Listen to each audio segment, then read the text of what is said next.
नमस्कार दोस्तों, स्वागत है आपका आर के क्लासेस में। चलिए स्टार्ट करते हैं हिस्ट्री के कुछ प्रश्नों को जो एसएससी, सीएचएसएल, एमटीएस आदि में आए हुए हैं। तो सबसे पहले प्रश्न देखते हैं, सर्वोदय की अवधारणा के संस्थापक कौन थे? तो सही आंसर इसमें बताइए क्या होगा। तो पहला प्रश्न का सही आंसर क्या होगा? तो महात्मा गांधी। इसमें आंसर हो जाएगा महात्मा गांधी। आधुनिक समय में सर्वोदय शब्द का पहली बार प्रयोग महात्मा गांधी ने किया था। व्युत्पत्ति की दृष्टि से सर्वोदय का अर्थ है सभी के उदय या कल्याण। इस अवधारणा को गांधी जी ने जॉन रस्किन की पुस्तक अन टू दिस लास्ट से लिया है। अगला प्रश्न देखते हैं। चलिए स्टार्ट करते हैं। अगला प्रश्न, सर्वोदय और भूदान आंदोलन से कौन संबंध है? सर्वोदय और भूदान आंदोलन से संबंधित कौन है? आचार्य नरेंद्र देव, जी.के. गोखले, एम.जी. रनाडे या आचार्य विनोबा भावे। चलिए अपना आंसर कमेंट करें। तो सही आंसर इसका हो जाएगा आचार्य विनोबा भावे। क्या हो जाएगा? आचार्य विनोबा भावे। सर्वोदय और भूदान आंदोलन से आचार्य विनोबा भावे संबंधित थे। इन्होंने भूदान आंदोलन 18 अप्रैल 1951 को आंध्र प्रदेश के पोचमपल्ली से प्रारंभ किया था। तो अगला प्रश्न देखते हैं। स्वतंत्र भारत के प्रथम लोकसभा अध्यक्ष कौन थे? तो एसएससी सीएचएसएल 2015 में आया हुआ प्रश्न है। Shrimati Sarojini Naidu, Frank Anthony, KM. Munshi या जीवी मालवणकर।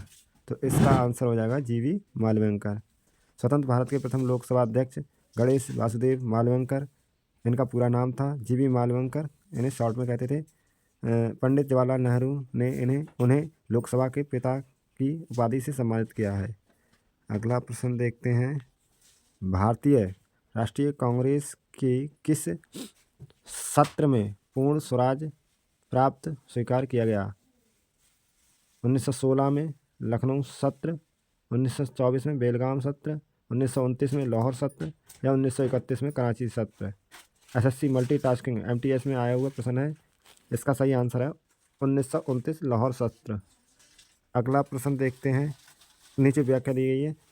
कांग्रेस का 44वां अधिवेशन 31 दिसंबर 1929 को जवाहरलाल नेहरू की अध्यक्षता में लाहौर में हुआ था। इसी अधिवेशन में पूर्ण स्वराज का प्रस्ताव पारित किया गया था। 31 दिसंबर 1929 को अर्धरात्रि के समय जवाहरलाल नेहरू ने रावी नदी के तट पर स्वतंत्रता को घोषक तिरंगा फहराया। 26 जनवरी 1930 को स्वतंत्रता दिवस मनाने का निश्चय किया था। अगला प्रश्न देखते हैं। भारतीय राष्ट्रीय कांग्रेस के किस सत्र में पूर्ण स्वराज की घोषणा की गई थी?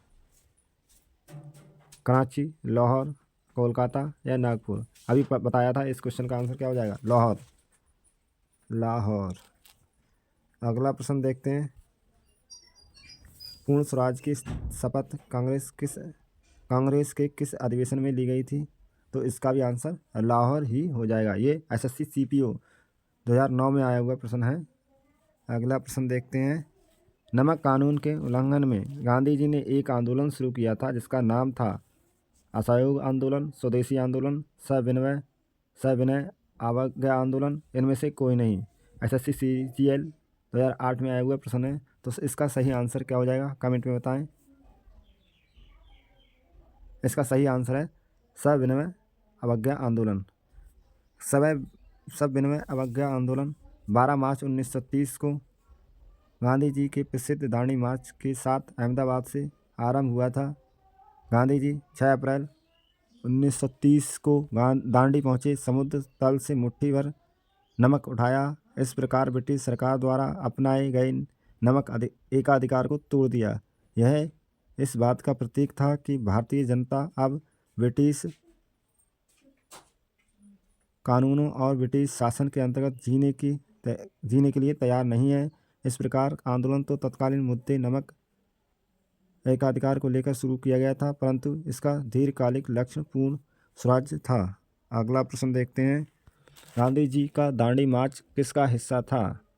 गांधी जी का दांडी मार्च किसका हिस्सा था? तो ये एसएससी सीजीएल 2014 में आया हुआ प्रश्न है। असहयोग आंदोलन, स्वशासन संघ, सविनय अवज्ञा आंदोलन या भारत छोड़ो आंदोलन। तो सही आंसर इसका हो जाएगा सविनय अवज्ञा आंदोलन। अगला प्रश्न देखते हैं। नमक सत्याग्रह किस सन में शुरू हुआ था? तो नमक सत्याग्रह 1930 में शुरू हुआ था। इसका सही पहला ही आंसर सही है। अगला प्रश्न देखते हैं। महात्मा गांधी द्वारा सविनय अवज्ञा आंदोलन किस वर्ष शुरू किया गया था? तो सीजीएल 2011 में हुआ प्रश्न है, तो इसका भी आंसर 1930 ही हो जाएगा। चलिए दोस्तों, आज के लिए इतना ही।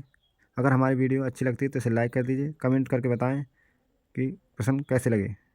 थैंक यू, धन्यवाद।